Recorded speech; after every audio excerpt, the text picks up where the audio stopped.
What's going on, guys? This is George from StreetCulture.US and 2004 GMC Sierra. So 2004 GMC Sierra, water pump was leaking, as well as a few other things that needed to be addressed. Tensioner pulley, air conditioning pulley, new belts, new hoses, etc., etc. So, and we did a little quick cleanup in here too. You can see all the parts that were taken off for this project as opposed to the ones that were not. I didn't want to mess with this too much because of the MAF and a few other things.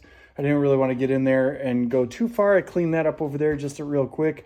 But this thing is buttoned up. So I went ahead and I started it up. Let me grab a light. Here we go. So I went ahead and I started it up. And everything is dry. There's no leaks or anything. You can see that the bolts down here are torqued for the water pump. There are 6, and they were 132 inch-pounds for each one of those down in there, and 132 inch-pounds on the first set. And then on the second set, where you go through again, you're talking about 22 foot-pounds of torque for the water pump. So that's done. We have a new tensioner down there. I went ahead and I don't think you could see it unless I go in there. If you can see the fan is cleaned up pretty well too. I took all these components off and got the 20 years of sand and soot and dust and everything else you could think of farm life off of here. So we have a new tensioner here, way down at the bottom over here. I don't know if you could see it, but no, maybe not. There is a new air conditioning tensioner as well. New belts all the way around because the belts were not replaced on this.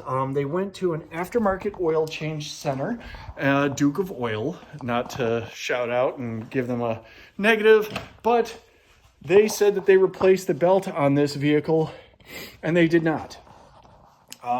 If they did, they used some junk belt that I couldn't even tell was old or new. Being that it was done 2 or 3 years ago, you should have been able to see numbers of some sort on there. There were none. So anyway, long story short, this is all Gates hoses, Gates belts. And Murray components for the tensioner, for the air conditioning tensioner, as well as the water pump, thermostat housing, and the thermostat. All from Murray from O'Reilly's Auto Parts. Gotta love O'Reilly's. Thanks. Props to Ryan and Delilah and a few others there. Anthony for squaring away all the stuff that we needed for this project. Yes, so went ahead and touched up a few things. The vehicle has already been started. Already been heated up all the way to full temperature. I had the heat running inside the cab. That way it's warming up the cab and all that jazz. And it opens up those vents to the heater hoses. Ugh, those are terrible. I should have done those too. Going into the heater core, coming off of the water pump down there. So everything's cycled. I went ahead and I started up a few times with this pressure cap off so that the pump could literally do its job and get all the air out. Now check this out, guys. I didn't know this, but these GMCs use 15 quarts. That's right, 15 quarts of coolant. So I had to go and get 5 canisters of the, or 5 of, there we go, these. I went ahead and got the Prestone 50/50. I don't have to mix it. It's already pre-mixed. Yeah, so long story short, it took 15 quarts. We went ahead and fired it up, got all the air bubbles out, etc., etc. And then went ahead and put the pressure cap back on, fired it back up, let it heat all the way up till you could squeeze the hoses here, and it is fully pressurized. Now, you can't open this until this cools completely down and the pressure relieves from that pressure tank. Otherwise, you're going to have all kinds of bubbling and problems coming up, which will make even more of a mess, and you just don't want to deal with that. So once this is cooled down, I will pop that, and you can see the fluid level here. The coolant level is right above where we want it. It's actually supposed to be right about here, but it's just a little bit above. I don't think that's going to matter too much.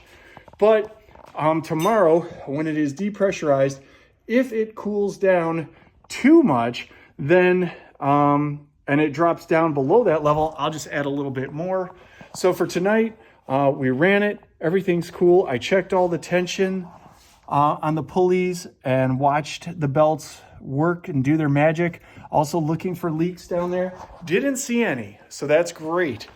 Also did the brakes, the front brakes on this truck, the rotors, the pads, and then went ahead and did also the shocks on the truck to freshen everything up there.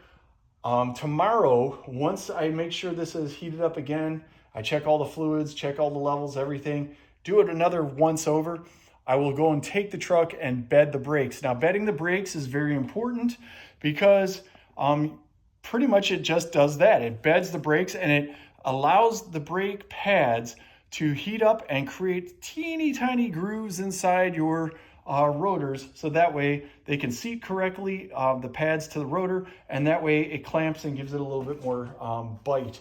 So that's part of the braking process. You'll take the car up to like 60, 65. You'll hit the brakes real hard.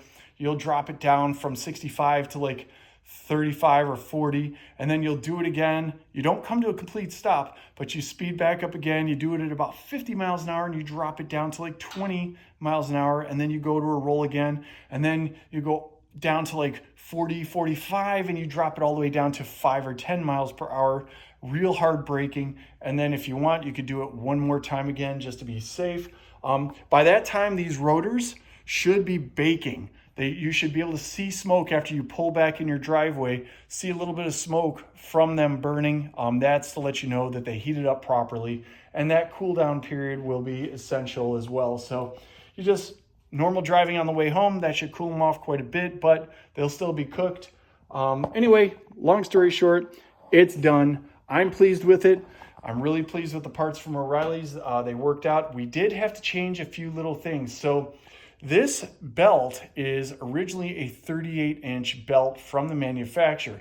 We had to go up to, and I want to say it was 38 3/4. I'll put the belt number in the comments, below the video.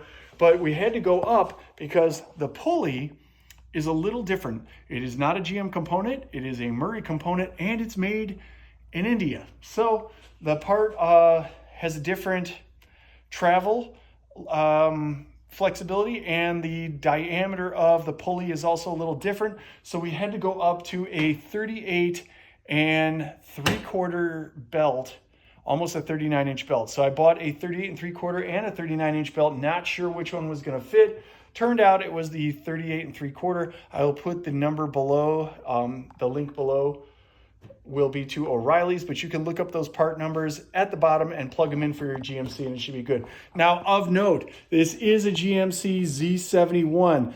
The 8th digit is a T, that is a Tango on the VIN, and this has the 5.3 liter. So if you have the 5.3 liter with the T, it'll be, when you go to O'Reilly's, the second from the bottom of the selections of the engines.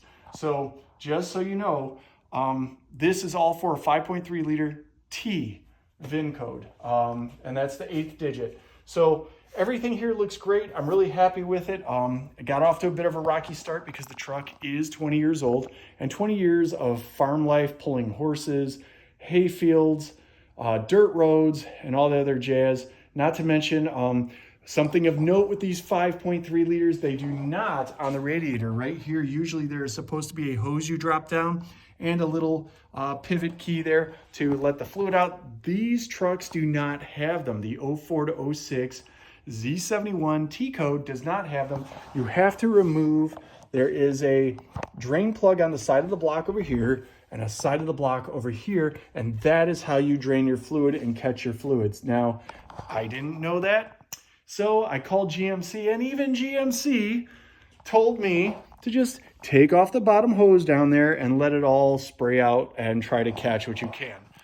I think they do that just to like mess with employees or mess with customers, because they know they want us, these employees want us to bring their trucks to them instead of doing it ourselves. So all in all, to get this done, grand total, yeah, I would say $500-600 to do everything with the water pump and the pulleys and the belts and everything.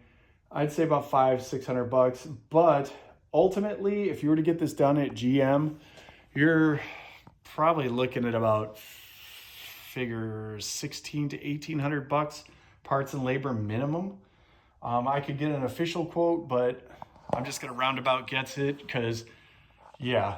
So saved quite a bit of money, and this looks a whole lot better now than what it did. Yeah, it's still grungy and dirty around the sides here. I don't know if I want to get all that far into it, especially considering there's a lot of electronics on the outside of these engines and a lot of wires.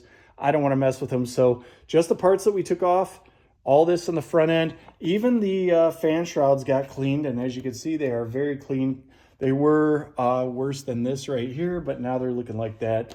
And does it matter? No, but when you do a job on a vehicle, I like to do it right the first time. And cleaning up the parts and putting them back on is also an essential part of that, because it makes the job a whole lot easier for reassembly. You're not cross-contaminating, touching belts with a bunch of dirt from your gloves and all that other jazz, or you're not getting debris inside the ribbing, which could cause issues on your belts as well.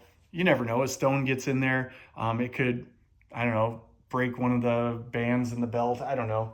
But I'm just saying, to me, I'd rather have it done. You can see here, I stopped right about here because I just wiped this down, because to take everything off this way would have been a bit of a pain, and I didn't want to mess with these electronics. So I just cleaned these up and put everything back together. Everything under this, including the fan/fan clutch, everything is cleaned, and it looks pretty much brand new, like it came from the dealership. So I'm happy with the job. I'm also doing this in a domestic garage, not actually a mechanic garage where I don't have a lift and all that jazz. So getting under and all that stuff is a bit of a challenge. So let's see, let's go over the air conditioning tensioner. That was a 15 millimeter. You're gonna have to go in from the bottom of the vehicle. So once you get your creeper or roller under there, you're gonna have to go from the bottom, and you're gonna have to break them that way. That's a 15 millimeter. The rest of these bolts were about 5/8. The tensioner adjustment pulley to when you put the belt back on, that's a 16 millimeter. But the bolts themselves down there, I don't know if you could see them, but to get them off, they were also 5/8, but piece of cake. In order to clean up the water pump, you're going to have to remove these bolts down here. I'm sorry, not this one. This one, here we go. This one, and there's 4 of them, and you could slide this to the right. It'll pivot on one of the bolts that are down at the bottom that you won't be able to get to because it's behind that pulley wheel.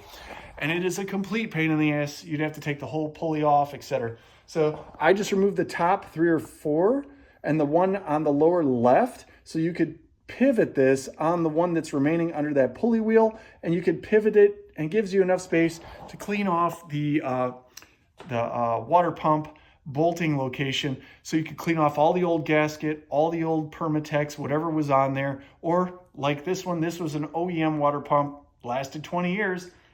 That's pretty damn good. So you just scrape off the old, put on the new, and be good to go. I used the cleaning wheel down there, that cleaning wheel right there, to clean the gasket off. That made it so much faster. And you have to be careful, guys. If you're going to use a wire wheel or a wire brush of some sort, it has to be brass for stiffness or less, because if not, you're going to mar up that metal and it's not going to seat properly, and you'll have teeny tiny little microscopic canyons or valleys or cuts in the metal, whatever you want to call them, and coolant's going to seep by that, and then it could develop even worse problems with vibration and all their jazz, shaking that with the engine running, shaking that gasket and shredding it as time goes on, just wearing everything out. So you do not want to mar up the metal on the block.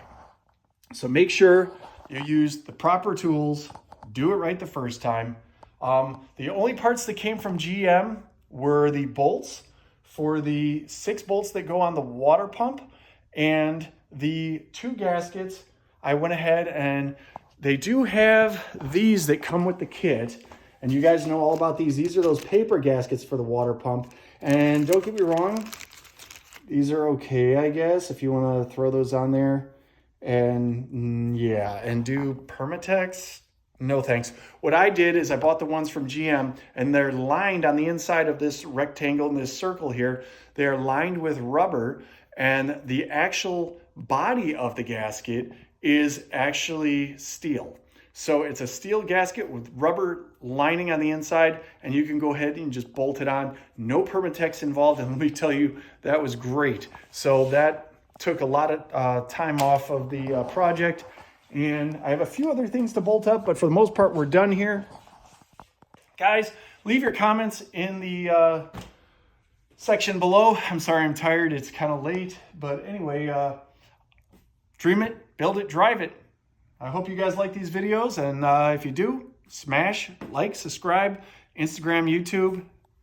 That way I see you guys on the road.